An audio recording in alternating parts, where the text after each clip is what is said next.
సర్వాగడి యేసుక్రీస్తు వారి శ్రేష్టమైన నామంలో మీ అందరికీ వందనాలు తెలియజేస్తున్నాను. Hello dear people of God, God bless you.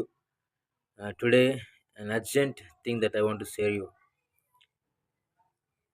ప్రజలు అనేకులు లోకంలో క్రైస్తవులను వ్యతిరేకిస్తున్నారు, మారణహోమం చేస్తున్నారు, హింసిస్తున్నారు, గాయపరుస్తున్నారు, వేధిస్తున్నారు.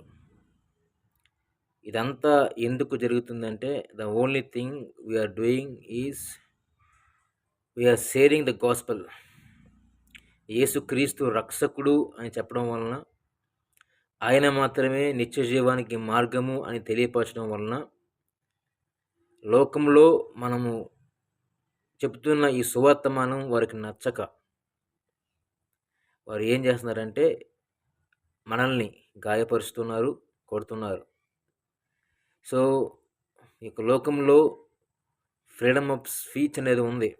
ఎక్కడైనా సరే, ఏ ప్రాంతమైనా సరే, ఒక వ్యక్తి తన యొక్క రిలీజన్ గురించి మాట్లాడుకుంటున్నాడు, వారు పూజలు చేస్తున్నారు, పురస్కారాలు చేస్తున్నారు, ఎన్నెన్నో వారు చేస్తున్నారు.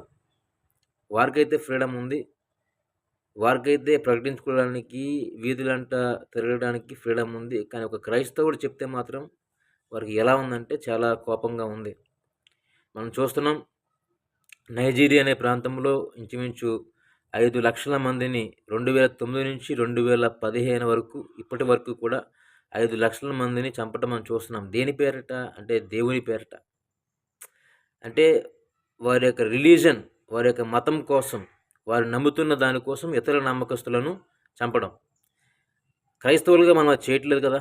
మనం ఏం చేస్తున్నామంటే మనము దేవుని యొక్క సువార్తమానం పంచుతున్నాం. ఇదిగో ఇదే దేవుని యొక్క రక్షణ, ఇదే దేవుని యొక్క మార్గం, ఇదే దేవుని యొక్క జీవం అని చెప్తున్నాం తప్ప మనం ఎవరిని కూడా చంపడం లేదు, ఎవరిని కూడా మనం గాయపరచడం లేదు. ఒకవేళ మనకు చేతనైతే మనం ఏం చేస్తున్నామంటే వారికి ఆశ్రయం ఇస్తున్నాం, ఆహారం ఇస్తున్నాం, వస్త్రాలు ఇస్తున్నాం, వారికి కావలితే ఏదైనా సరే మనం చేయడానికి వెనకాడలేదు. అటువంటి పనులు మనం చేస్తున్నాం తప్ప మనం ఎవరిని కూడా ఇబ్బంది పెట్టలేదు, నాశనం చేయట్లేదు.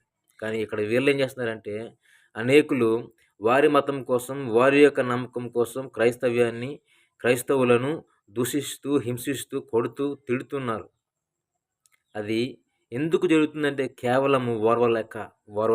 కాబట్టి దయచేసి ప్రియ సహోదరుడా, మనం చేయాల్సింది ఒకటే. మనం తిరిగి పోరాడలేము, తిరిగి వారిని చంపలేము, చంపిన వారిని మనం చేయాల్సింది ఒకటే. ప్రార్థన చేద్దాం. ప్రార్థన చేసి దేవుని దగ్గర మనం మొరపెడదాం. దేవుడే మనకి విజయం ఇస్తాడు, మనల్ని నడిపిస్తాడు. ఈ చిన్న మాటలు దేవుడు దీవించును గాక. God bless you.